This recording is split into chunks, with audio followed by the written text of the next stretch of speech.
Hello friends, मैं उदित। इस video में हम बात करेंगे स्कीमा की। स्कीमा जिसको हम स्ट्रक्चर डेटा मार्कअप भी बोल सकते हैं, जिसको हम रिच स्निपेट्स भी बोल सकते हैं। करता क्या है बेसिकली, होता क्या है ये, ठीक है ना। वेबसाइट में लगाने का क्या एडवांटेज है, कैसे लगाते हैं, ठीक है। तो वो सब चीज़ें हम इस वीडियो में डिस्कस करेंगे। तो स्कीमा के बारे में समझाने से पहले मैं आपको एक चीज़ दिखाऊंगा जिससे आपको पता चलेगा कि ओके, ये स्कीमा था, इसको स्कीमा बोलते हैं। ये तो हम रोज़ ही देखते हैं, बहुत सारी वेबसाइट्स में आता है। तो क्या चीज़ है जिसको स्कीमा बोलते हैं, जो अब तक आपको नाम से नहीं पता था लेकिन आप ऑब्जर्व करते हुए आ रहे हो उसको। ये जो आप इवेंट्स की डिटेल्स देख रहे हो, अपकमिंग इवेंट्स की, तो वो जो है वो स्कीमा के थ्रू आया। फिर जो आप कोर्स के बारे में देख रहे हो कि फर्दर कोर्सेज के बारे में डिटेल्स दे रहे हैं यहाँ पे, जितने भी ये कोर्सेज प्रोवाइड करते हैं। कुछ कोर्सेज बाहर आपको गूगल पे दिख जाएंगे, यहाँ पे मोबाइल शोकेस हो रहा है, डेस्कटॉप में भी आ सकते हैं। फिर आपने देखा ये कोई आर्टिकल है जिसमें एक ऑथर का नाम भी लिखा हुआ है, ठीक है ना। और ये एक आर्टिकल है, आर्टिकल का इसमें स्टार रेटिंग भी आ सकती थी, स्टार रेटिंग अभी नहीं आ रही इसके अंदर। अब जैसे आप देख रहे हो ये रेसिपी है, रेसिपी के अंदर स्टार रेटिंग आ रही है, कुकिंग टाइम भी लिखा हुआ है, नीचे वाले में रेटिंग और रिव्यूज़ भी लिखे हुए हैं, ठीक है। इसमें भी प्रिपरेशन टाइम लिखा हुआ है, इमेज भी आ रही है। तो ये सब चीज़ें जो एडिशनल इन्फॉर्मेशन है, नॉर्मली जब आप कोई चीज़ देखते हो तो वो एक टाइटल, डिस्क्रिप्शन और यूआरएल आता है। लेकिन जब एडिशनल इन्फॉर्मेशन आती है तो वो जो स्निपेट है, जिसको हम नॉर्मली स्निपेट बोलते हैं, वो रिच स्निपेट्स में कन्वर्ट हो जाता है। तो स्कीमा को हम रिच स्निपेट्स भी बोलते हैं। फिर यहाँ पे हम देखेंगे कि काफ़ी सारी साइट्स हैं जिनके वीडियोज़ आ रहे हैं। तो अगर आप भी चाहते हो आपका पेज का जो वीडियो हाईलाइट करे, तो स्कीमा लगा के आप कर सकते हो वो काम। फिर जैसे आप कभी भी, इसको बोलते हैं बेसिकली साइट लिंक्स, ठीक है। तो साइट लिंक बेसिकली कैसे आते हैं वो तो हम एक सेपरेट वीडियो में डिस्कस करेंगे ही, लेकिन ये भी एक kind of structure data markup में ही लोग कंसिडर करते हैं, लेकिन एक्चुअली में होता नहीं है। फिर यहाँ पे आप देख रहे हो कि जो यूआरएल है कितना स्ट्रक्चर्ड वे में आ रहा है, ठीक है। तो इससे भी बेसिकली आप गूगल को काफ़ी सारी चीज़ें अंडरस्टैंड करने में हेल्प कर दोगी। जो मार्केटिंग है वो चाइल्ड कैटेगरी है किसकी, कंज्यूमर की, ठीक है। कंज्यूमर यहाँ पे क्या हो गया, एक पेरेंट कैटेगरी हो गया। अब सपोज ऐसी कंज्यूमर के अंदर 10 और कैटेगरीज होंगी, तो ऐसे ही 10 और यूआरएल्स होंगे, तो गूगल को आपकी साइट का स्ट्रक्चर समझ में आएगा।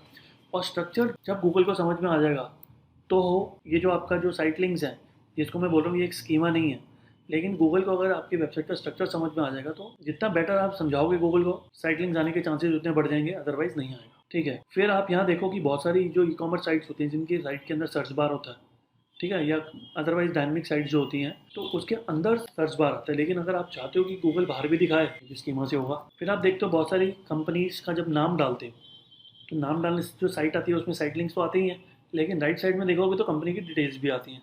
तो ये भी काइंड ऑफ एक स्कीमा की वजह से ही आता है। फिर आप देखते हो कि बहुत सारी साइट्स आती हैं जिनके क्वेश्चन आंसर्स बाहर दिखते हैं आपको। आंसर्स तो क्लिक करने पे आएंगे, लेकिन क्वेश्चन आप यहाँ पे दे सकते हो। इसको एफएक्यू स्कीमा बोलते हैं। ओके, तो ये तो थे basically different types of schemas.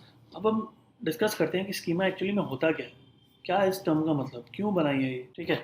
तो Google search works hard to understand the content of the page, ठीक है। इतनी सारी वेबसाइट में इतनी सारी यूनिक यूनिक चीज़ें लिखी होती है, मे बी रोबोट है, ठीक है ना। उसमें जो फीड करोगे वो उतना ही अंडरस्टैंड कर पाता है, जो फीड नहीं करोगे और जो मार्केट में नई नई चीज़ें आ रही हैं, ठीक है, वर्ल्ड वाइड, तो वो उसकी अंडरस्टैंडिंग उसको नहीं होती। लेकिन अगर हम स्कीमा लगा दें, तो समझ गूगल ने अपने एल्गोरिथम के अंदर एक चीज़ ऐड की हुई है जिसको हम स्ट्रक्चर डेटा मार्कअप बोलते हैं। तो अगर हम स्ट्रक्चर डेटा मार्कअप अपने कंटेंट में लगा दें, तो गूगल के जो रोबोट्स हैं वो उसको बेटर अंडरस्टैंड कर पाते हैं। और उसे होता क्या है वो मैंने आपको दिखा दिया अभी, कि वो चीज़ आप यूज़र को डायरेक्टली बाहर दिखा सकते हो, और जो कि एक यू नो क्लिक रेट बढ़ाने में हेल्प कर सकता है। आपकी क्लिक रेट बढ़ाने में, जो आपकी साइट नॉर्मल दिख रही थी, अभी वो एडिशनल इन्फॉर्मेशन के साथ दिख रही है, तो इसका मतलब यूज़र बाकियों को छोड़ के आपकी वाली साइट पे पहले क्लिक करेगा। तो जो पहले आपके 100 में से 10 क्लिक आ रहे थे, अब हो सकता है वो 40 हो जाए। तो क्लिक रेट बढ़ाने में हेल्प करेगा। आगे देखते हैं, यू कैन हेल्प अस, ठीक है ना।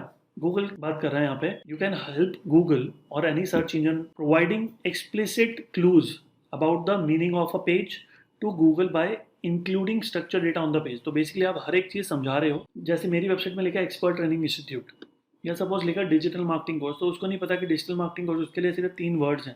लेकिन वहाँ पे मैं स्ट्रक्चर डेटा लगा के बताऊंगा this is the name of the course, ठीक है। ये जो नीचे पैराग्राफ है ये इसका डिस्क्रिप्शन है, ये जो नीचे है इसकी ड्यूरेशन है, ये इसकी फीस है, ठीक है ना। तो वो सब चीज़ें हम स्कीमा के थ्रू गूगल को अंडरस्टैंड कराते हैं। इसलिए देखो ब्रैकेट में मैंने क्या लिखा है, वॉट इज़ वॉट, ठीक है। गूगल को हम ये सब चीज़ें बताएंगे थ्रू स्कीमा कि कौन सी चीज़ क्या है, तब वो बेटर समझ पाएगा। Structure data is a standardize format for providing information about page and classifying the page content, ठीक है। पेज किस बारे में वो भी बताता है, और पेज के अंदर जो कंटेंट है उसको भी एक्सप्लेन करता है, ठीक है। जैसे हमने पीछे देखा, रेसिपी का पेज हो, आर्टिकल का पेज हो, ठीक है ना, कोई प्रोडक्ट का पेज हो, हर चीज़ कवर करता है। For example on a recipe page, what are the ingredients, the cooking time, temperature, calories, ये सब चीज़ें आप स्कीमा के थ्रू गूगल को एक्सप्लेन कर सकते हो और गूगल फिर वो यूज़र को उसी वे में दिखा देगा। अगर आप गूगल को नहीं समझाओगे तो यूज़र को कैसे दिखाएगा वो। तो ये भी चीज़ बेसिकली आप गूगल के लिए कम, यूज़र के लिए ज़्यादा कर रहे हो। आपका ही तो क्लिक रेट बढ़ेगा, तो अल्टीमेटली क्लिक के रेट के लिए आपको यूज़र को कुछ बढ़िया दिखाना पड़ेगा और यूज़र को बढ़िया दिखाने के लिए आपको गूगल को पहले समझाना पड़ेगा। तो गूगल को समझाने के लिए गूगल ने खुद के लिए एक टूल बना दिया जिसका नाम schema.org, एक साइट भी है इसकी, जिसको हम रिच स्निपेट्स और स्ट्रक्चर डेटा मार्कअप बोलते हैं। ठीक है, तो ये स्ट्रक्चर डेटा मार्कअप जब आप अपनी वेबसाइट में लगाएंगे तो गूगल ने, बिंग ने, याहू ने इसके 3 फॉर्मेट्स निकाले हुए हैं कि 3 फॉर्मेट्स के थ्रू आप इसको इंप्लीमेंट कर सकते हो। तो एक तो RDFAs होता है, एक माइक्रो डेटा होता है, एक JSON-LD होता है। ठीक है, तो हम जो यूज़ करने वाले हैं वो JSON-LD है। अब जैसे आपको पता है वेबसाइट के 2 सेक्शन होते हैं, एक हेड होता है, एक बॉडी होता है। तो माइक्रो डेटा लगाओगे तो बॉडी सेक्शन में होता है, जो थोड़ा कॉम्प्लेक्स होता है, कोडिंग के अंदर जाके करना पड़ता है। ठीक है, हर कोई नहीं कर पाएगा, बहुत डिफिकल्ट टास्क है ये। लेकिन JSON-LD जो होता है, इसका बेनिफिट क्या है कि पहले ही तो ये हेड में जाता है, एक स्क्रिप्ट होती है, स्क्रिप्ट के अंदर आप समझाऊंगा मैं आपको एक एक करके डिफरेंट डिफरेंट टाइप्स की स्कीमा, जो मोस्ट कॉमन स्कीमाज होते हैं, जो ज़्यादातर लोग यूज़ करते हैं और जो ऑलमोस्ट जितनी भी टाइप की वेबसाइट होती हैं उसके लिए जो भी इंपॉर्टेंट है वो मैं आपको बताऊंगा डिफरेंट वीडियोज़ के अंदर। तो हम यूज़ करेंगे यहाँ पे JSON-LD। ठीक है, अब JSON-LD कई चीज़ों के लिए गूगल ने टूल बना रखा है जिसका नाम है डेटा हाईलाइटर, उससे भी कर सकते हैं। फिर बहुत सारे लोगों ने इसके बिल्डर्स बना रखे हैं। ठीक है, कोई सॉफ्टवेयर जहाँ पे आप एक फॉर्म होगा, फॉर्म भरोगे, ऑटोमेटिकली कोडिंग आ जाएगी, उठाओ और कॉपी पेस्ट कर दो अपने हेड सेक्शन में। ठीक है ना, फिर आप चाहो तो मैनुअली भी कर सकते हो, लेकिन हम कोशिश करेंगे जितना कम मैनुअली कर पाएँ। हम कोशिश करेंगे या तो बिल्डर से हो जाए, या तो अगर वर्डप्रेस की साइट है तो हम प्लगइन से करेंगे, नहीं तो फिर हम गूगल का जो टूल है डेटा हाईलाइटर, उससे भी कर सकते हैं। ठीक है, तो वो चीज़ हम चेक करेंगे। अब ये माइंड में क्वेश्चन आ सकता है यार, जो टूल से करेंगे कि वो ठीक भी होगा कि नहीं होगा। तो जो टूल से हम करेंगे, इन्फॉर्मेशन डालेंगे, वो कोड में कन्वर्ट करके देगा, उस कोड को हम गूगल का एक स्ट्रक्चर डेटा टेस्टिंग टूल भी है, उसमें डाल के हम ओके करेंगे तो गूगल बता देगा कोई एरर है या वार्निंग है, ये सब ओके है। तो गूगल यहाँ पे भी हेल्प कर रहे हैं हमारी। अब थोड़ा सा टेक्निकल लैंग्वेज में समझते हैं इसको, जो कि गूगल ने अपनी खुद की साइट पर समझाया हुआ है। schema.org, often called schema, is a semantic vocabulary of tags. तो इसमें बहुत सारे टैग्स होते हैं, ठीक है, that you can add to your HTML में ऐड कर सकते हैं to improve the way search engine read. ठीक है, जो वो रीड करते हैं कंटेंट को वैसे भी करते हैं, लेकिन और बेटर कराना चाहते हो, हर एक चीज़ का मतलब समझाना चाहते हो, तो स्कीमा लगा के समझाया जा सकता है। And represent your page in SERPs। जब सर्च इंजन रिजल्ट पेज में आएगा, यह सारा काम मेनली तो हम उसी के लिए कर रहे हैं, बेटर अंडरस्टैंड करवा रहे हैं। क्यों? क्योंकि मैं चाहता हूँ कि सर्च इंजन में मेरा जो स्निपेट है वो रिच स्निपेट्स बन के आए, स्टार रेटिंग के साथ आए। ठीक है, मेरे अदर पेजेस के लिंक्स भी आए वहाँ पे। बहुत सारी चीज़ें होती हैं, वो डिपेंड करेगा आप किस इंडस्ट्री से बिलोंग करते हो, तो ये सब हम कर पाएंगे। Search engine that use schema, कौन कौन से सर्च इंजन जो स्कीमा यूज़ करते हैं, किसने मिलके बनाया है ये एक्चुअली में। ठीक है ना, it's the result of collaboration between Google, Bing, Yandex and Yahoo. इन सब ने मिलकर बनाया, इसका मतलब इन सब सर्च इंजन पे सपोर्ट करता है।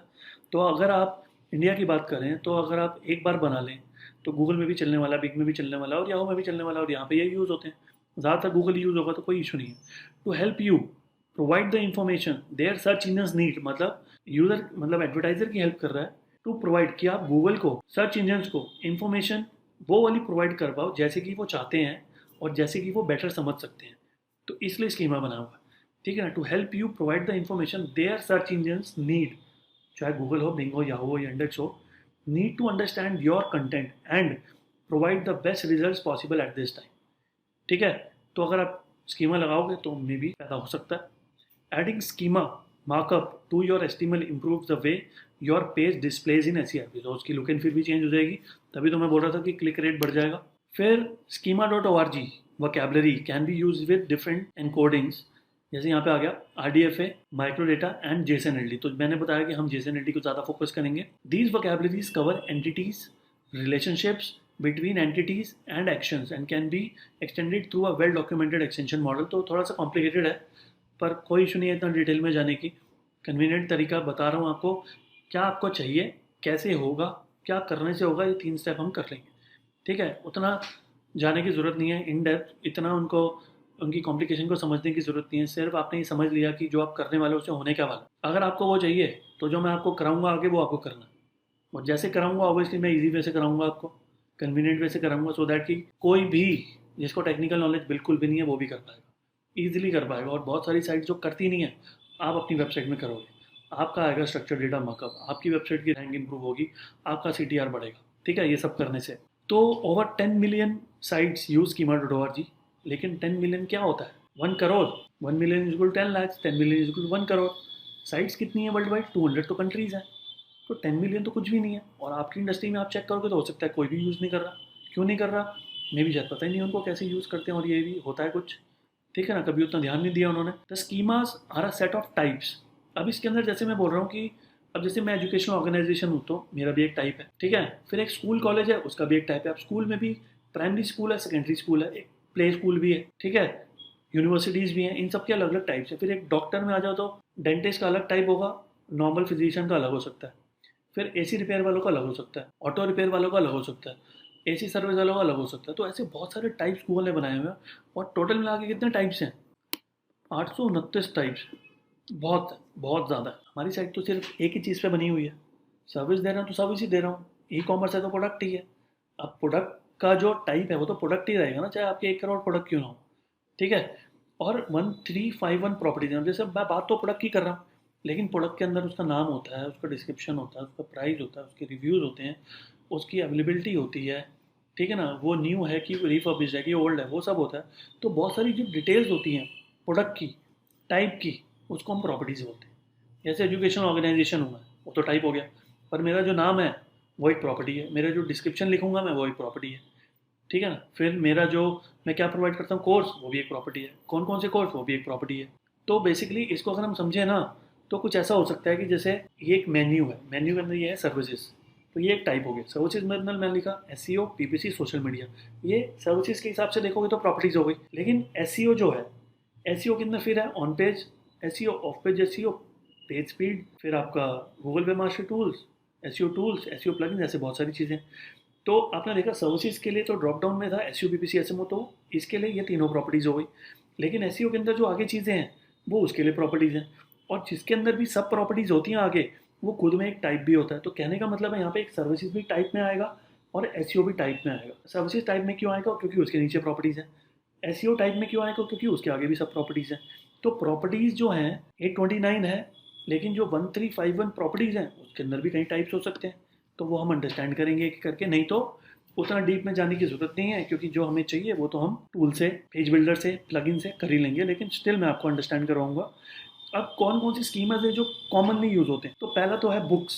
बहुत सारी लोग बुक्स लिखते हैं, तो बुक्स सर्च भी करते हैं गूगल पे। तो वो चाहते हैं कि हमारी बुक जब सर्च इंजन पे आए तो रेटिंग आनी चाहिए, हमारा नाम भी आना चाहिए। ठीक है, उसका प्राइस भी आना चाहिए, बुक का कितना स्टॉक अवेलेबल है वो भी आना चाहिए। तो वो सब चीज़ें तब आएगा जब स्कीमा लगाओगे। मूवीज़, मूवी का नाम डालोगे तो मूवी का नाम, उसकी स्टार कास्ट, उसके रिव्यू सब आने चाहिए। रेसिपी डालोगे तो कुकिंग टाइम, कैलोरीज। ठीक है, फिर उसकी इमेज और वीडियो जो भी रिलेटेड चीज़ें आनी चाहिए। ठीक है, इमेज का स्कीमा भी लगा सकते हो कि कोई इमेज सर्च कर रहा है तो इमेज आनी चाहिए आपकी बाहर। मतलब आएगी तो नॉर्मल साइट ही, लेकिन आप चाहते हो साइट के साथ इमेज भी आए तो इमेज स्कीमा, साइट के साथ वीडियो भी आए तो वीडियो स्कीमा।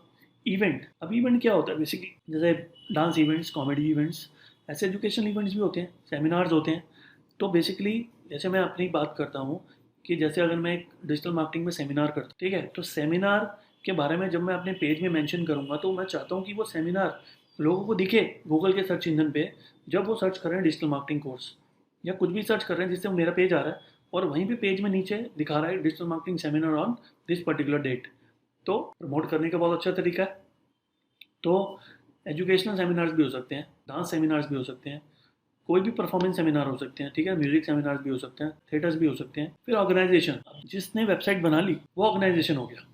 ठीक है, चाहे वो NGO हो, चाहे वो गवर्नमेंट हो, चाहे वो प्राइवेट हो, कोई भी हो। ठीक है ना, कॉरपोरेशन हो, हर चीज़ ऑर्गेनाइजेशन में आती है। पर्सन, अब जैसे बुक की बात कर रहे थे हम, तो बुक के अंदर जो ऑथर है वो कौन है? पर्सन ही तो है। मूवीज़ में जो स्टार कास्ट है वो कौन है? वो भी पर्सन है। रेसिपी में जो ऑथर है वो भी पर्सन है। ठीक है, इवेंट के अंदर हो सकता है जो ऑर्गेनाइजर है वो भी पर्सन है, कंपनी भी हो सकती है ऑर्गेनाइजर, और पर्सन भी हो सकता है। तो बहुत सारी जगह पे पर्सन ऑर्गेनाइजेशन साथ साथ चलता है। ठीक है, ऑर्गेनाइजेशन, अब कंपनी के बारे में बात हो रही है तो कंपनी का अगर बात होगी को फाउंडर कौन है, डायरेक्टर कौन है, तो फिर वो एक इंडिविजुअल है तो पर्सन आ गया। तो पर्सन एक स्कीमा अलग से भी हो सकता है। ठीक है ना, अब जैसे किसी ने उदित खन्ना डाला और उदित खन्ना का एक स्कीमा आ गया जिसमें Udit Khanna, owner at expert training institute, owner at digital Udit. ठीक है ना, लिंक्डइन की प्रोफाइल, सोशल मीडिया की बाकी प्रोफाइल्स आ जाएंगी। ठीक है ना, तो वो सारी डिटेल्स आ जाएंगी अगर मैं स्कीमा बनाता हूँ तो। नहीं बनाऊंगा तो नहीं आएगी। रेस्टोरेंट है, तो रेस्टोरेंट का कुजीन, जैसे आप जोमेटो पे देखते हो कुजीन भी लिखा हो सकता है, और ये लिखा हो सकता है कि मतलब 2 बंदों के लिए कितना में भी एक्सपेक्टेड आपका खर्चा हो सकता है, वो भी लिखा होता है बाहर। ठीक है, फिर एग्रीगेट रेटिंग। अब रेटिंग की बात करें तो रेटिंग तो सर्विसेज की भी होती है, प्रोडक्ट की भी होती है, बुक की भी होती है। एग्रीगेट मतलब कंबाइंड रेटिंग। ठीक है ना, अब बुक की एक एक इंडिविजुअल की रेटिंग तो दिखाएगा नहीं बाहर, इतनी स्पेस तो होती नहीं है, तो एग्रीगेट रेटिंग दिखाता है बाहर। ठीक है, तो एग्रीगेट रेटिंग भी आप डाल सकते हो। फिर कोर्स स्कीमा भी होता है, आपको इमेज दिखाई है अभी पीछे, तो कोर्स का स्कीमा भी आप लगा सकते हो। अब ये सारा काम जो लगाने वाला है हम 3 चीज़ों से करेंगे, या तो प्लगइन से करेंगे, या तो स्कीमा से करेंगे, स्कीमा बिल्डर, बहुत सारे टूल्स जो आते हैं। और फिर गूगल ने भी एक टूल फ्री ऑफ कॉस्ट बनाया हुआ जिसका नाम है गूगल्स डेटा हाईलाइटर, बिना किसी कोड डाले काम हो जाता है। प्लगइन में तो प्लगइन डाला, यहाँ पे भी कोड नहीं डालना पड़ेगा। स्कीमा बिल्डर में एक नॉर्मल बिल्डर है, बिल्डर पे जाएंगे, अपनी चूज करेंगे कि कौन सा टाइप चाहिए हमें, डिटेल्स डालेंगे, और डिटेल्स डालने के बाद ठीक है वो कोड देगा, और वो कोड हम प्लेस कर देंगे। तो आप देख सकते हैं जैसे अगर स्कीमा नहीं लगाते तो बहुत बेसिक रिजल्ट्स आते हैं, अगर स्कीमा लगाते हैं तो देखो इमेज भी आ सकती है, वीडियो भी आ सकती है बाहर, स्टार रेटिंग भी आ सकती है, एडिशनल इन्फॉर्मेशन कुछ भी आ सकती है। लेकिन अब जैसे आपने देखा रिच स्निपेट्स जिसको हम स्कीमा बोलते हैं, उसके अंदर 829 टाइप्स, लेकिन उसी 829 में से 4 टाइप्स ऐसे हैं जिनको हम रिच कार्ड्स भी बोलते हैं। उसके लिए वो एडिशनल कोडिंग नहीं लगती, वो ऑटोमेटिकली स्कीमा की कोडिंग ही मोबाइल में रिच कार्ड्स में कन्वर्ट हो जाती है, और जो चीज़ें ऐसे आ रही थी वो ऐसे बॉक्सेस में आती हैं, इसलिए बोलते हैं कार्ड्स। कार्ड में क्या, ऊपर इमेज है, फिर रेसिपी का नाम है, फिर रेटिंग है, और फिर जो साइट का नाम है वो आ रहा नीचे। ठीक है, तो रिच स्निपेट्स ऑटोमेटिकली कन्वर्ट हो जाता है रिच कार्ड्स के अंदर। तो रिच कार्ड्स के लिए कोई सेपरेट कोडिंग नहीं लगानी होती, लेकिन ये सिर्फ 4 चीज़ों के लिए होता है। ठीक है, तो मूवीज़ के लिए होता है ये, ठीक है, रेस्टोरेंट्स के लिए होता है, और आपके कोर्सेज के लिए होता है, और ये बेसिकली 4 चीज़ों के लिए होता है। Let me show you, restaurant, recipes, movies and courses, तो 4 चीज़ों के लिए है बेसिकली ये अभी। बाकी चीज़ों के लिए हो सकता है फ्यूचर में आ जाए, और 4 में से भी कोर्स वगैरह इंडिया में सर्च करो तो नहीं आता, अभी फॉरेन कंट्री में आता होगा, जैसे हमने एग्जाम्पल देखा अभी, तो आ तो रहा था कोर्स का, लेकिन इंडिया में कभी नहीं देखा। तो जैसे हम यहाँ देख सकते हैं ये स्कीमा की साइट है जो कोलैबोरेशन से बनी हुई है, गूगल, याहू, यांडेक्स, बिंग। अब यहाँ पे 829 टाइप्स और 1351 प्रॉपर्टीज दिख रही हैं आपको। ठीक है, तो टोटल 829 टाइप्स देखने हैं तो full list of types shown on one page. ठीक है ना, और मोस्ट कॉमन की बात करें तो ये सब है। तो जैसे मैं प्रोडक्ट की बात करता हूँ, तो प्रोडक्ट में बहुत सारी चीज़ें हैं जो प्रॉपर्टीज़ यूज़ होती हैं।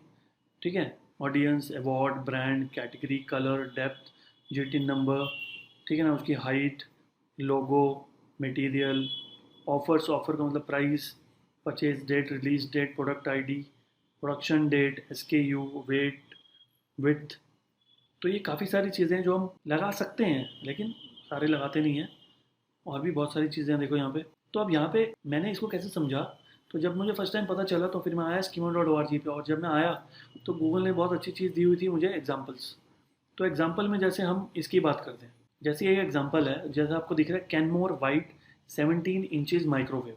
ठीक है, फिर नीचे आपको दिख रहा है कि इमेज का पाथ है, फिर उसके नीचे दिख रहा है आपको एग्रीगेट रेटिंग बोलते हैं इसको, 11 रिव्यूज़ के बेसिस पे 3.5 आउट ऑफ 5। फिर प्राइस कितना है, $55।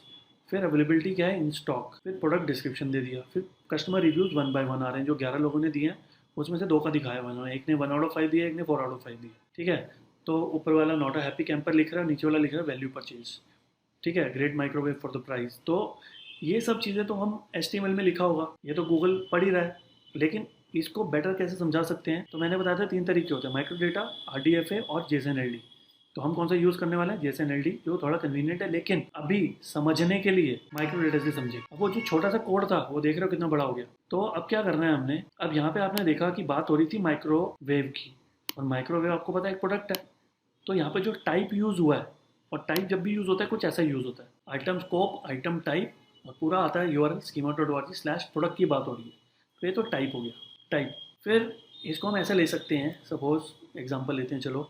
तो यहाँ पे हमने जैसे प्रोडक्ट की बात हुई तो प्रोडक्ट को हमने बना दिया 1। ठीक है, अब प्रोडक्ट के अंदर जो उसका नाम है, ठीक है, जो उसका सब पार्ट है, तो उसको बोल दिया हमने 1.1। ये है। अगला जो मैं अब चीज़ दिखा रहा हूँ आपको, दिस इज प्रॉपर्टी, लिखा भी हुआ वहाँ पे आइटम प्रॉप, और यहाँ पे ऊपर क्या है, ये टाइप है।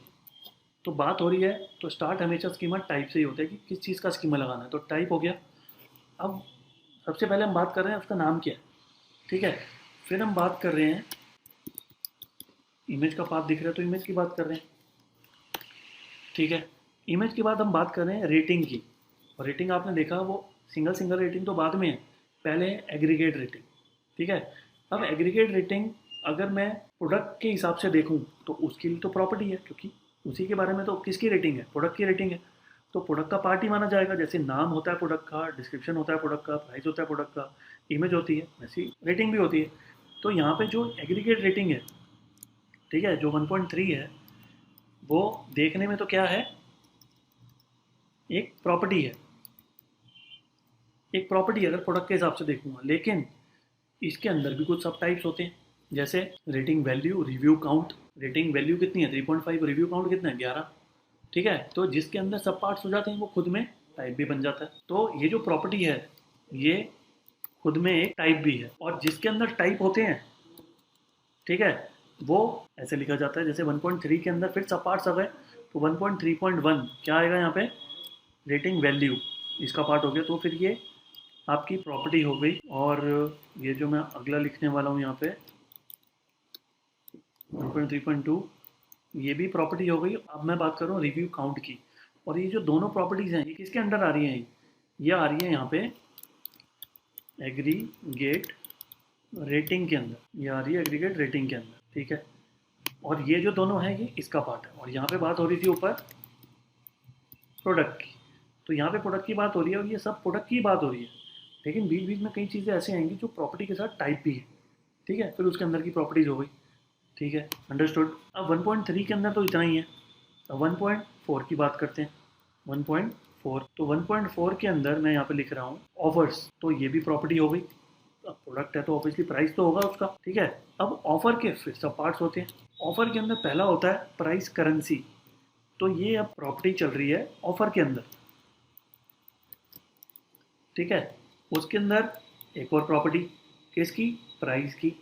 फिर उसके अंदर एक और प्रॉपर्टी किसकी, अवेलेबिलिटी की। तो ये सब चीज़ें किसके अंदर आ रही हैं, ठीक है। तो बेसिकली सबसे पहले बात चल रही थी प्रोडक्ट की, फिर हो रही थी 1.1 की बात, पहले नाम आया, फिर इमेज आई, फिर तीसरे नंबर पे रेटिंग आई, तो 3.1 3.2 उसके अंदर आ गया। फिर 1.4 ऑफर की बात होती, फिर 4.1 4.2 4.3 उसी के अंदर आ गया। अब अगली बात होगी 1.5 की। तो 1.5 जो है, अब वो है डिस्क्रिप्शन, ठीक है। अब बात हो रही है फिर से ऊपर वाले की। अब फिर से प्रॉपर्टी किसकी हो गई है, प्रोडक्ट, ठीक है, 1.5 हो गया। फिर अगला जो है 1.6 की बात कर रहा हूँ, वो भी प्रॉपर्टी है प्रोडक्ट के हिसाब से। रिव्यू तो प्रोडक्ट का ही है, इंडिविजुअल हो चाहे एक साथ हो।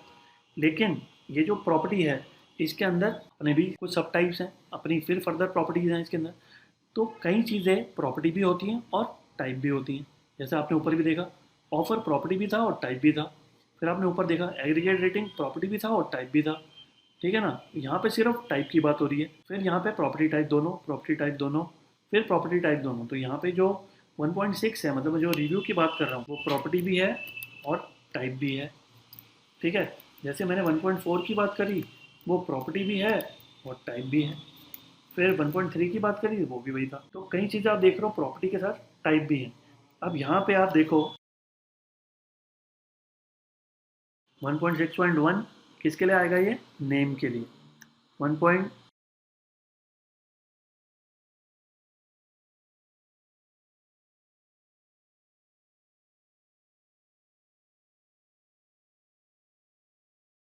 फिर प्रॉपर्टी यह आया ऑथर के लिए, फिर यह आया डेट पब्लिश के लिए, फिर रिव्यू रेटिंग, ठीक है। पहले रिव्यू की बात होती है और रिव्यू के साथ हम रेटिंग भी देते हैं। तो रेटिंग जैसे आउट ऑफ 5 देते हैं, मिनिमम 1 भी दे सकते हैं, और मिली शायद आपको 4। तो फर्स्ट थी 1, बेस्ट होती 5, आपको मिली 4, ठीक है। तो ये 3 चीज़ें आती हैं। तो यहाँ पे 1 2 3 4, 4 जो है वो फिर से एक प्रॉपर्टी तो है, लेकिन खुद में एक टाइप भी है। तो बेसिकली देखो, थोड़ा सा कॉम्प्लेक्स ज़रूर है, लेकिन ये सिर्फ थोड़ा बेसिक अंडरस्टैंडिंग देने के लिए बता रहा हूँ कि टाइप और प्रॉपर्टीज़ होता क्या। हमने इस तरीके से करना ही नहीं। हमने करना है प्लगइन से, हमने करना है बिल्डर से, हमने करना है डेटा हाइलाइटर, जिसमें कोई कोड ही नहीं लगाना। सब चीज़ें ऑटोमेटिक है, लेकिन थोड़ा सा बेसिक अंडरस्टैंडिंग के लिए बता रहा हूँ बस। तो ये चीज़ आ जाएगी, ठीक है। फिर 1 पॉइंट ये करने के बाद 1 पॉइंट ये आया, तो अब आ गया 1.6.4.1। इसके अंदर आ गई वर्ड्स रेटिंग, यहाँ पे फिर से प्रॉपर्टी आएगा,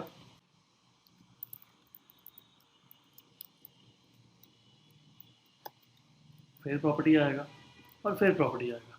तो 3 चीज़ें हैं, वर्स्ट रेटिंग, रेटिंग वैल्यू और बेस्ट रेटिंग। और लास्ट में है डिस्क्रिप्शन। तो ये लास्ट पार्ट हो गया, ठीक है। तो ये जो पूरा पार्ट आपने देखा, अब वैसे ही दूसरा शुरू हो गया। तो कहने का मतलब है कि यहाँ से लेकर, अगर मैं 1.4 की बात कर रहा हूँ, यहाँ भी नहीं, यहाँ से ये वाला पार्ट पूरा रिपीट हो जाएगा। जितने रिव्यूज़ होंगे उतनी बार रिपीट होगा। तो प्रॉपर्टीज़ कितनी है यहाँ पे देखो, 1 2 3 4 5 6 7 8, ऑलमोस्ट सारी प्रॉपर्टीज़ हैं। लेकिन कुछ प्रॉपर्टीज़ जो हैं वो टाइप्स भी हैं, और जो सबसे टॉप पे होता है वो मेन टाइप होता है। तो ये बेसिक अंडरस्टैंडिंग के लिए बताया। ऐसे ही और भी बहुत सारे हो सकते हैं। जैसे एक आधा एग्जाम्पल और ले लेते हैं, और अब ये लिखूंगा नहीं साथ साथ, और जो भी लिखोगे सब आएगा यहाँ पे। और अच्छी बात है कि गूगल आपको एग्जाम्पल भी दे रहा है, तो काफ़ी ज़्यादा हेल्प मिलती है इससे। तो मैंने लिखा रेसिपी, और रेसिपी के स्कीमा पे चलते हैं और एग्जाम्पल देखते हैं। यहाँ पे भी नीचे चल के काफ़ी सारी चीज़ें हैं जो आप एज अ प्रॉपर्टी लगा सकते हो, ठीक है। चलो इसकी बात करते हैं, फिर से माइक्रो डेटा पे आ जाते हैं। चलो यार, इसको जेसएनएलडी में समझते हैं। तो जेसएनएलडी का कुछ स्क्रिप्ट होता है ऐसा, जो आप हेड सेक्शन में लगाते हो। देखो कितना छोटा सा है, लेकिन ऑन द अदर हैंड अगर माइक्रो डेटा देखो फिर थोड़ा सा बड़ा साइज है, क्योंकि HTML और जो स्कीमा है वो मिक्स हो गया ना, तो थोड़ा सा बड़ा होगा। यहाँ पे HTML है ही नहीं, ओनली स्कीमा। तो schema.org तो आएगा। बात इस बार हो रही है रेसिपी की। रेसिपी का ऑथर कौन है? John Smith. Cook time PT1H कुछ दिया होगा, ठीक है। डेट पब्लिश, ठीक है। डिस्क्रिप्शन, ठीक है। इमेज का नाम बनाना ब्रेड .jpg। तो इससे ये समझ में आ रहा है क्या बनाने वाले हैं, बनाना ब्रेड बनाने वाले हैं, ठीक है। अभी तक रेसिपी का नाम नहीं आया ही नहीं अभी तक। इमेज, रेसिपी, इंग्रेडिएंट्स पहले आ गए, इंग्रेडिएंट्स, तो जो भी इंग्रेडिएंट्स है वो दे दिए। फिर interaction statistic, type, interaction counter, schema, comment. अच्छा, 140 कमेंट्स होंगे नीचे बेसिकली पेज के। फिर अब आया नाम, ऊपर भी हो सकता था, नीचे कहीं पे भी दे दो, कोई फर्क नहीं पड़ता। Mom's world famous banana bread. Nutrition value 240 calories, 9 grams fat. Preparation time, ठीक है। प्रिपरेशन टाइम ऊपर क्या था? कुक टाइम, ठीक है। प्रिपरेशन और कुक टाइम में डिफरेंस होता है, ठीक है। ये सब चीज़ें बताती, ठीक है। 1 लोफ क्या, कितना क्वांटिटी कितनी बनेगी, यील्ड भी बतानी होती है, यील्ड, ठीक है। प्रिपरेशन कुक टाइम भी गूगल बाहर दिखाता है, न्यूट्रिशन वैल्यू भी, कैलोरीज भी बाहर दिखाता है। इंग्रेडिएंट्स तो नहीं देखे मैंने, वैसे नाम भी नहीं देखा, क्योंकि नाम तो आपका टाइटल में लिखा होगा, SEO टाइटल में, ठीक है। कभी कभी जो इंग्रेडिएंट्स होते हैं वो मेटा डिस्क्रिप्शन में भी आ जाते हैं, तो वो काम वो कर देते हैं। बाकी जो पब्लिश डेट वगैरह उसकी भी जरूरत नहीं, बाहर एक इमेज आएगी तो अच्छा लगेगा। फिर कैलोरीज लिखे होंगे, कुक टाइम, प्रिपरेशन टाइम लिखा होगा, रिव्यू रेटिंग लिखा होगा, तो बहुत अच्छा लगता है। दिखाई थी मैंने आपको फोटो, वैसा होता है। तो ये सब, ये जो चीज़ें आपको लग रहा है यार ये इतने कौन, ये ब्रैकेट ओपनिंग क्लोजिंग कॉमा ये कौन करेगा, कुछ करना ही नहीं, ठीक है। तो सिंपल वे से करेंगे, ठीक है। तो बेसिकली ये था इंट्रोडक्शन। अब नेक्स्ट वीडियो में हम बात करेंगे एक पर्टिकुलर स्कीमा की। बहुत सारे स्कीमा के टाइप्स हैं हमारे पास, तो जो मोस्ट कॉमन स्कीमाज हैं उनकी बात करेंगे हम वन बाय वन। तो see in the next video. Thank you.